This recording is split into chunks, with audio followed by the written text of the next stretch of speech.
শুধুমাত্র একটা ডিম দিয়ে বিকেলের নাস্তায় বানিয়ে নিতে পারবেন এইরকম 8টা মিনি মোগলাই পরোটা। মোগলাই পরোটা পছন্দ করেন না এমন মানুষ কিন্তু পাওয়া যাবে না বিকেলের নাস্তায় বা মেহমান আপ্যায়নে। এটা কিন্তু খুবই জনপ্রিয় একটা খাবার। এখন কিন্তু প্রচুর বৃষ্টি হচ্ছে আর ঠান্ডা ঠান্ডা ওয়েদারে এরকম একটা স্ন্যাক্স হলে কিন্তু আর কিছুই লাগে না, বিকেলের আড্ডাটা খুব ভালোভাবে জমে যায়। তো একদম সহজে রেসিপিটা শেয়ার করছি, আশা করছি আপনাদের খুবই ভালো লাগবে, সেই সাথে সহজও লাগবে। তাহলে চলুন রেসিপি দেখে আসি। মোগলাই পরোটাটা বানানোর জন্য ফার্স্টে মোগলাই পরোটার জন্য একটা ডো বানিয়ে নিব। আজকে আমি আটা নিয়েছি, চাইলে ময়দাটাও নিতে পারেন। এখানে মেজারমেন্ট কাপের 1.5 কাপ পরিমাণ আটা নিয়েছি। এখন এখানে দিয়ে দিচ্ছি 2 টেবিল চামচ রেগুলার রান্না করা সয়াবিন তেল। আর এখানে কালো কালো দেখতে পাচ্ছেন ওইটা হচ্ছে কালো জিরা। দিয়ে দিচ্ছি কালো জিরা 1 চামচ ছোট চামচের। আর এখানে হচ্ছে দিয়ে দিচ্ছি স্বাদ মতো লবণ। শুকনো উপকরণগুলো কিন্তু খুব ভালোভাবে মেখে নিতে হবে যাতে করে তেলটা খুব ভালোভাবে ময়দার সাথে মিশে যায়। তারপর এখানে অল্প অল্প নরমাল পানি দিয়ে একটা ডো বানিয়ে নিব। এই যে এখানে যে ডোটা বানাচ্ছি এটা কিন্তু নরমাল রুটি পরোটার মতো ডোটা হবে। খুব ভালোভাবে ডোটাকে মুটে নিয়েছি। এখন এটাকে ঢেকে রেখে দিব। আমি এখানে এটাকে ঢাকার জন্য একটা টাওয়াল নিয়েছি, টাওয়ালটাকে ভিজিয়ে তারপর নিংড়িয়ে নিয়েছি। এভাবে যদি রাখা হয় কিছুক্ষণের মধ্যে ডোটা কিন্তু অনেকটা সফট হয়ে আসবে। এখন হচ্ছে ভিতরের পুরটা রেডি করব। মোগলাই পরোটাটা বানানোর জন্য 1 কাপ পেঁয়াজ কুচি নিয়েছি, সাথে কাঁচামরিচ দিয়েছি বেশ অনেকটাই, প্রায় 1 টেবিল চামচের মতো। একটু জাল জাল না হলে খেতে ভালো লাগবে না। দিয়ে দিয়েছি স্বাদ মতো লবণ। এখন এই উপকরণগুলোকে একটু হাত দিয়ে কচলিয়ে নেব, এতে করে পেঁয়াজটা অনেকটা সফট হয়ে আসবে। মোগলাই পরোটার এই ডোটা তৈরি করতে আর কিছু দিতে হবে না। যদি আপনাদের কাছে ধনিয়া পাতা কুচি থাকে তাহলে অ্যাড করে দিবেন, এখানে অন্য কোনো মশলা যায় না। এখন এর মধ্যে ডিমটা দিয়ে দিচ্ছি। ডিমটা অবশ্যই রুম টেম্পারেচারের হতে হবে। ডিমটা দিয়ে হালকা করে একটু মেখে নিয়েছি। এখন এক্সট্রা একটা মশলা অ্যাড করব, এটা অপশনাল, চাইলে দিতে পারেন আবার চাইলে স্কিপও করতে পারেন। আমি এখানে দিয়েছি চিলি ফ্লেক্স আর কিছুটা চাট মশলা, ঝালটা অবশ্যই নিজেদের পছন্দ মতো দিবেন। খুব ভালোভাবে মেখে একটা সাইডে রেখে দিচ্ছি। এদিকে আগে থেকে যে ডোটা আমি রেডি করে রেখেছিলাম দেখেন অনেকটাই সফট হয়ে গেছে। বেশি সময় রেস্টে রাখি নাই, 5 থেকে 10 মিনিটের মতো হবে। আজকে আমি মিনি মোগলাই পরোটা বানাবো, যার জন্য যে ডোটা আমি রেডি করেছি এই ডোটা থেকে 8টা লেচি কাটবো। লেচিগুলো কিন্তু একদম ছোট ছোট হবে। নরমাল যে আমরা রুটিটা বানাই ঠিক ওরকম হবে। একটা লেচি নিয়ে ঠিক বলের মতো করে অল্প একটু ময়দা ছড়িয়ে দিয়েছি, দেন আমি একটা রুটি বানিয়ে নিব। মোগলাই পরোটার জন্য রুটিটা ঠিক যেরকম বানানো হয় আমি ঠিক সেরকমই বানাবো। এটা না পাতলা হবে না মোটা হবে। রুটিটা কিরকম হবে এটার থিকনেসটা একটু দেখিয়ে দিচ্ছি, আপনারা দেখে বুঝে নেবেন। তো দেখেন এভাবে আমি সবগুলো রুটি তৈরি করে নিয়েছি। আমি 8টা বানাবো, যার জন্য 8টা রুটি তৈরি করে নিয়েছি। সবগুলো রুটি বানিয়ে নেওয়া কিন্তু ভালো। তারপর আমি শুধু মোগলাইগুলো বানাবো আর তেলের মধ্যে ভেজে নেব। তো রুটিগুলোকে একটা সাইডে রেখে দিচ্ছি। নরমালি যেভাবে আমরা মোগলাই পরোটা বানাই ঠিক সেভাবেই বানিয়ে নিচ্ছি। যেহেতু এটা মিনি মোগলাই পরোটা যার জন্য সামান্য পরিমাণে মাঝখানটাতে আমি পেঁয়াজ আর ডিমের মিশ্রণটা দিয়েছি। অবশ্যই সাইডগুলোতে পানি লাগিয়ে নিতে হবে, না হলে ভাজার সময় কিন্তু ভিতরে পুরটা বের হয়ে যাবে। ঠিক এইভাবে আমি 4 কোনা করে ভাঁজ করে নিয়েছি। দেন একটা মোগলাই পরোটা হয়ে গেছে। আমি কিন্তু এখানে আরেকটা মোগলাই পরোটা বানিয়ে দেখাচ্ছি। দেখেন ভিতরের পুরটা কোনোভাবেই বের হবে না যদি ঠিক এইভাবে বানিয়ে থাকেন। প্রত্যেকটা পরোটা কিন্তু ফুল একদম ডাবল হয়ে যাবে। তো দেখেন খুবই ইজি। তারপরে একটু দেখিয়ে দিচ্ছি। এখন সবগুলো বানিয়ে নিয়েছি আর একটা প্যানে আমি কিছুটা তেল গরম করে নিয়েছি। গরম তেলের মধ্যে একটা একটা করে দিয়ে দিব। আমি একসাথে 3টা মোগলাই পরোটা ভাজবো। একটু কম আছে চুলার আঁচটাকে মিডিয়াম টু লোতে রেখে এগুলাকে ভেজে নিতে হবে। এতে করে অনেক বেশি ফুলকো সাথে ক্রিস্পি হবে। আর যদি চুলার আঁচটাকে বাড়িয়ে দিয়ে এটাকে ভেজে নেন ভিতরটা কাঁচা থাকবে। তো এইভাবেই কিন্তু সবগুলো মোগলাই পরোটা আমি ভেজে নিচ্ছি। সাথে আপনাদেরকে একটা রিকোয়েস্ট করছি, যারা আমার চ্যানেলে আজকে নতুন আছেন, যদি আমার রেসিপিগুলো আপনাদের কাছে একটু ভালো লেগে থাকে তাহলে প্লিজ চ্যানেলটাকে সাবস্ক্রাইব করে পাশে থাকা বেল আইকনটা অন করে দিবেন। আর হ্যাঁ, যারা যারা অলরেডি এই কাজটা করেছেন তাদেরকে অসংখ্য ধন্যবাদ। আর যারা আমার আজকের এই রেসিপিটা ফেসবুক পেজ থেকে দেখছেন প্লিজ পেজটাকে ফলো করে দিতে ভুলবেন না। কথা বলতে বলতে সবগুলো নাস্তা কিন্তু হয়ে গেছে। আর দেখেন মাশাআল্লাহ প্রত্যেকটা ফুলে একদম ডাবল হয়ে গেছে। ঝটপট মেহমান আপ্যায়ন বা বিকেলে চায়ের আড্ডায় এরকম যদি আপনি একটা ডিম দিয়ে 8টা মিনি মোগলাই পরোটা বানাতে পারেন তাহলে আর কি লাগে বলেন তো দেখি। আর টেস্টের কথা কি বলবো, দোকানের থেকে কোনো অংশে কম হয় নাই। আজকের রেসিপি এই পর্যন্তই। সবাই ভালো থাকবেন। আল্লাহ হাফেজ। আসসালামু আলাইকুম। আজকে বানাবো বিকেলে চায়ের সাথে খাওয়ার জন্য একদম সহজ ভাবে মুচমুচে আলুর সিঙ্গারা। আসসালামু আলাইকুম everyone, welcome back to my channel. সিঙ্গারাটা বানানোর জন্য প্রথমে আমি একটা ডো বানিয়ে নিব। তার জন্য 2 কাপ ময়দা, তার সাথে দিয়ে দিচ্ছি 2 টেবিল চামচ রেগুলার রান্না করা সয়াবিন তেল, সাথে দিয়ে দিচ্ছি হচ্ছে কালো জিরা, এখানে 1/4 টিস্পুনের মতো হবে, স্বাদ মতো লবণ দিয়ে দিচ্ছি। এখন সবগুলো উপকরণ খুব ভালোভাবে মিশিয়ে নেব। শুকনো উপকরণগুলো খুব ভালোভাবে মিশাতে হবে। শুকনো উপকরণগুলো মিশাতে মিশাতে ঠিক এরকম একটা পর্যায়ে আসবে যখন শুকনো উপকরণগুলো হাত দিয়ে মুঠে দেওয়ার পর ঠিক এইরকম একটা শক্ত দলা পেকে যাবে, আবার চাপ দেওয়ার সাথে সাথে একদম জুরজুরা হয়ে ভেঙে যাবে। তখন আমি অল্প অল্প নর্মাল পানি দিয়ে একটা ডো বানিয়ে নিব। আর ডোটা কিন্তু ঠিক রুটি পরোটা ডোয়ের মতো বানিয়ে নিয়েছি, না নরম না শক্ত। এখন এই ডোটাকে একটা গোল বলের মতো করে নিচ্ছি। উপর থেকে কিছুটা তেল দিয়ে দিচ্ছি, এতে করে ডোটা উপরটা ড্রাই হবে না। এখন ঢাকনা দিয়ে ঢেকে ঢেকে রেস্টে রেখে দিব। এই পর্যায়ে সিঙ্গারার পুরটা রেডি করে নিচ্ছি। তার জন্য চুলায় একটা প্যানে দিয়ে দিচ্ছি সয়াবিন তেল, এখানে 2 টেবিল চামচের মতো হবে। দিয়ে দিচ্ছি 2 টেবিল চামচের মতো বাদাম। চীনা বাদামটাকে কিছুক্ষণ ভেজে নিব। ভাজা হয়ে গেলে এর মধ্যে আগে থেকে কিউব করে কেটে রাখা আলু দিয়ে দিচ্ছি, এখানে 1.5 কাপ আলু দিয়েছি। আলুটাকে আমি কিছুক্ষণ ভেজে নিয়েছি, প্রায় 3 থেকে 4 মিনিটের মতো ভেজে নিয়েছি। এখন এর মধ্যে গুঁড়া মশলা অ্যাড করব, লবণ, মরিচ, হলুদের গুঁড়া, আর এখানে চাট মশলা দিয়েছি, ভাজা জিরার গুঁড়া দিয়েছি। খুব সামান্য মশলাই লাগে, এত পরিমাণে মশলা দরকার নাই। আমি এখানে পেঁয়াজ কুচিটা দিয়ে দিচ্ছি। আলুটা কিছুক্ষণ ভাজার পর কিন্তু আমি এখানে মশলা, আলু কুচি, আদা বাটা, রসুন বাটা, সাথে হচ্ছে দিয়ে দিচ্ছি 1 চিমটি কালো জিরা। এই পুরটা অনেকে অনেক ভাবে তৈরি করে থাকেন, আমি আমার মতো করে তৈরি করছি। আর এইভাবে তৈরি করলে পুরটা খেতে অনেক বেশি মজার হয়। মশলাগুলো খুব ভালোভাবে মেশানো হয়ে গেলে সামান্য পরিমাণে পানি দিয়ে এটাকে ঢাকনা দিয়ে ঢেকে রান্না করে নেব। কিছুক্ষণের মধ্যেই কিন্তু পানিটা শুকিয়ে গেছে আর আলুটা খুব ভালোভাবে সিদ্ধ হয়ে গেছে। আমি একটু দেখিয়ে দিচ্ছি আলুটা সিদ্ধ হয়েছে কিনা।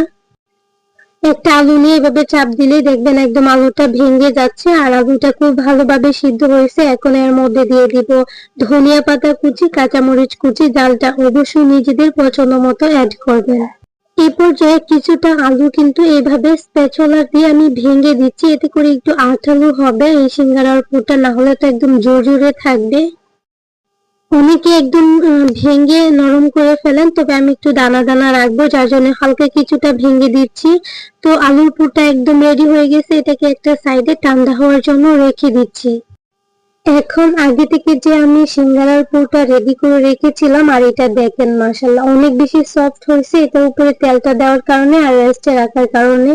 এখন এটাকে আরো কিছুটা সময় আমি খুব ভালোভাবে মুটে নিয়েছি। তারপর একটা লম্বা রোলের মতো করে আমি হচ্ছে লেচি কেটে নিচ্ছি একটা নাইফ দিয়ে। আমি যেহেতু বড় সিঙ্গারা বানাবো, তার জন্য এই রুটি পরোটার যেরকম আমরা ডোটা নিই ঠিক এরকমই হবে, এত ছোট লেজি হবে না। ঠিক একটা লেজি নিয়ে এরকম বলের মতো করে আমি বোর্ডের মধ্যে নিয়ে রুটিটা বানিয়ে দেখাচ্ছি। এই সিঙ্গারাটা কিন্তু অনেক ভাবে বানানো যায়, তবে হোটেলে ঠিক যেভাবে বানাই আমি এই পদ্ধতিটাই দেখাচ্ছি। আমার কাছে এটা খুবই সহজ মনে হয়।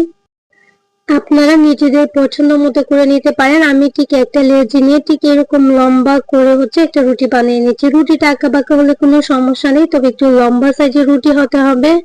এখানে বলে রাখি, একটা রুটি দিয়ে 2টা সিঙ্গারা হবে। লম্বা রুটিটা ঠিক মাঝখানে আমি কেটে নিচ্ছি, তারপর হচ্ছে ঠিক এইভাবে সিঙ্গারার ভাঁজটা দিয়ে নিচ্ছি।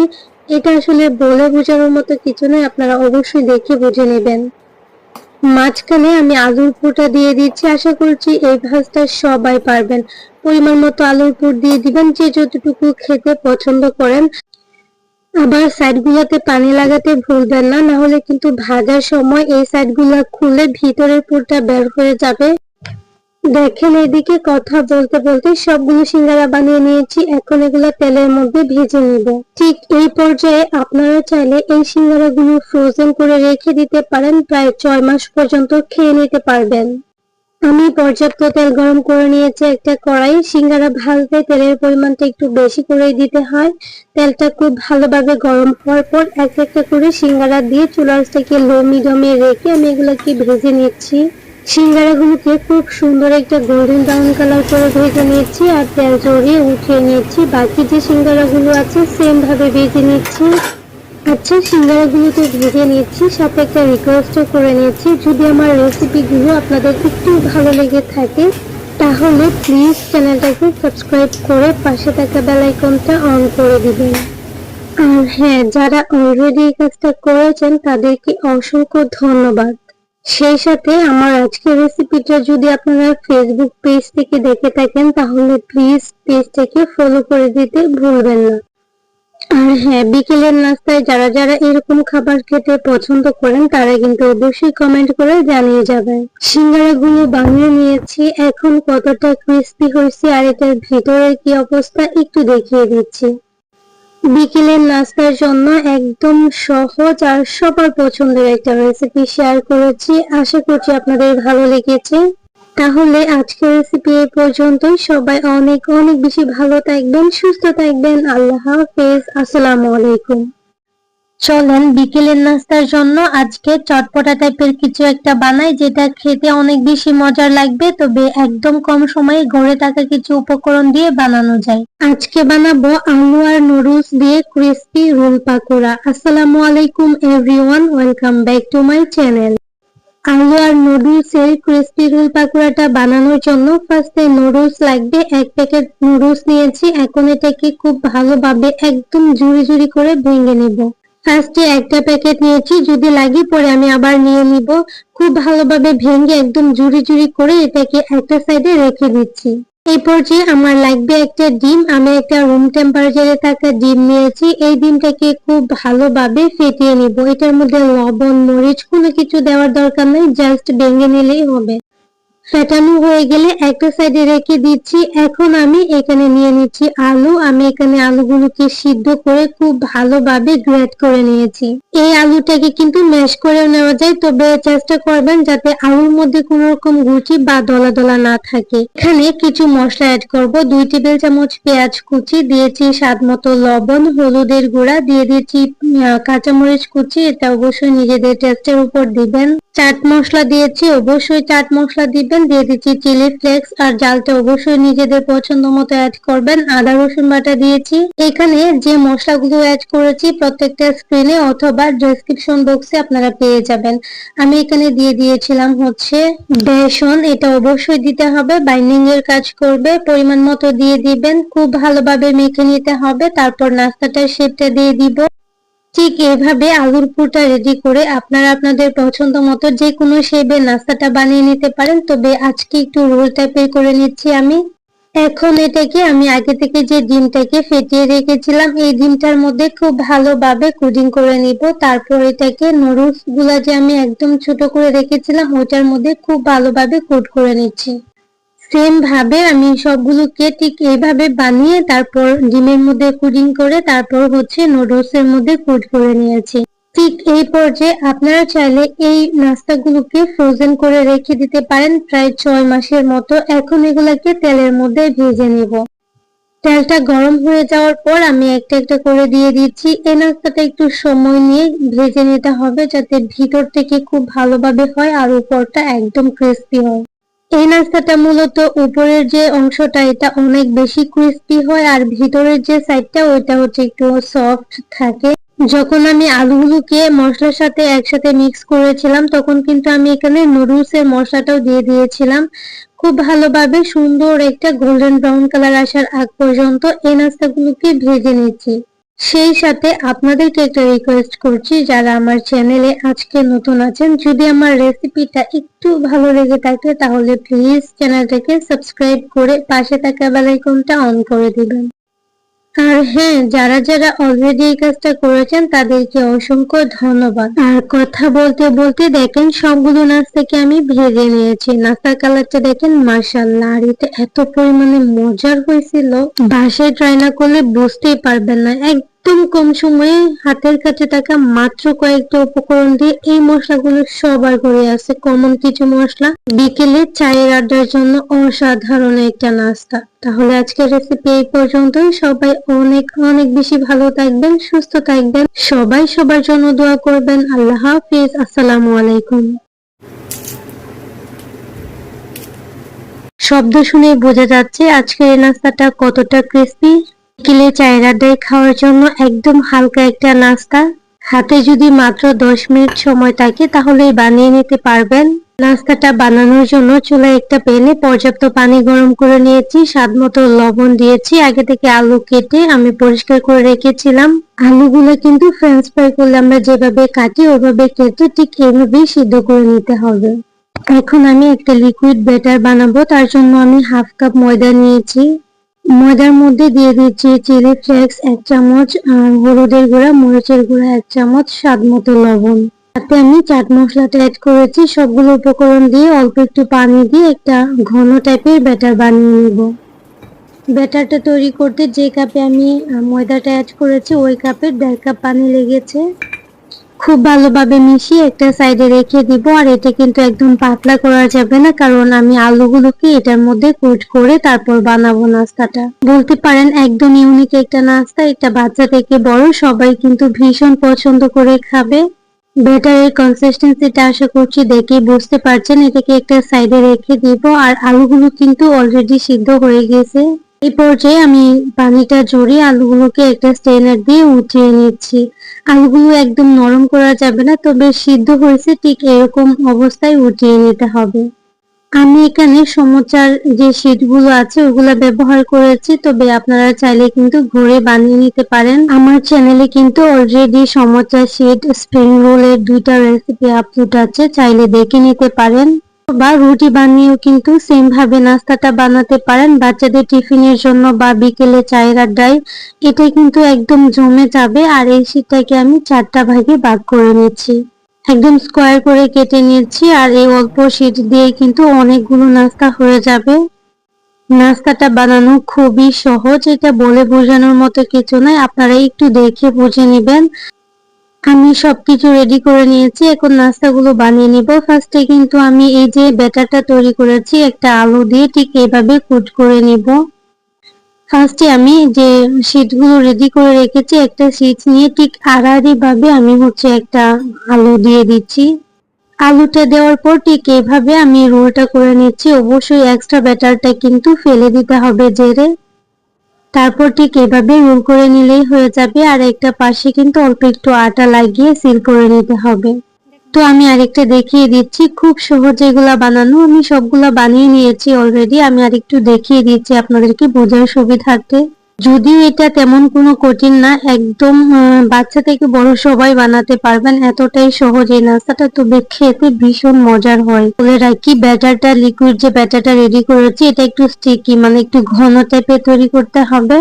আলুটা আমরা কুচ করব, এক্সট্রা ব্যাটারটা খুব ভালোভাবে জেরে ফেলে দিব, এতে করে রোলটা করতে সুবিধা হবে। আর সবগুলো বানিয়ে নিয়েছি। এখন চুলায় একটা প্যানে পর্যাপ্ত তেল গরম করে নিয়েছি।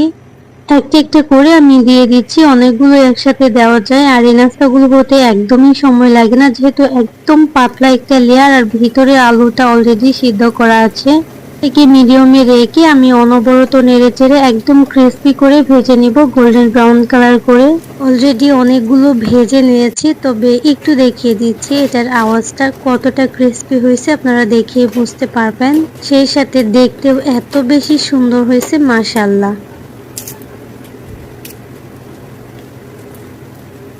তো দেখতে দেখতে সবগুলোই ভেজে নিয়েছি। আর সেই সাথে আপনাদেরকে একটা রিকোয়েস্ট করছি, যারা আমার চ্যানেলে আজকে নতুন আছেন, রেসিপিগুলো একটু ভালো লেগে থাকে তাহলে প্লিজ চ্যানেলটাকে সাবস্ক্রাইব করে পাশে থাকা বেল আইকনটা অন করে দিবেন। হ্যাঁ, যারা যারা অলরেডি এই কাজটা করেছেন তাদেরকে অসংখ্য ধন্যবাদ। যদি রেসিপিটা ফেসবুক পেজ থেকে দেখে থাকেন তাহলে প্লিজ পেজটাকে ফলো করে দিতে ভুলবেন না। আপনার ঘরে যদি বাচ্চা থাকে তাহলে এই নাস্তাটা বানিয়ে শেষ করতে পারবেন না, বানানোর আগে শেষ হয়ে যাবে। আর বারবার বানাতে রিকোয়েস্ট আসবে, এতটাই মজার হয়। একদম কম সময়ে একদম কম উপকরণে তৈরি করা যায় এমন একটা নাস্তা রেসিপি শেয়ার করেছি। আশা করছি ভালো লেগেছে। বলে আজকের রেসিপি এই পর্যন্তই। সবাই অনেক অনেক ভালো থাকবেন, সুস্থ থাকবেন। আল্লাহ হাফেজ। আসসালামু আলাইকুম।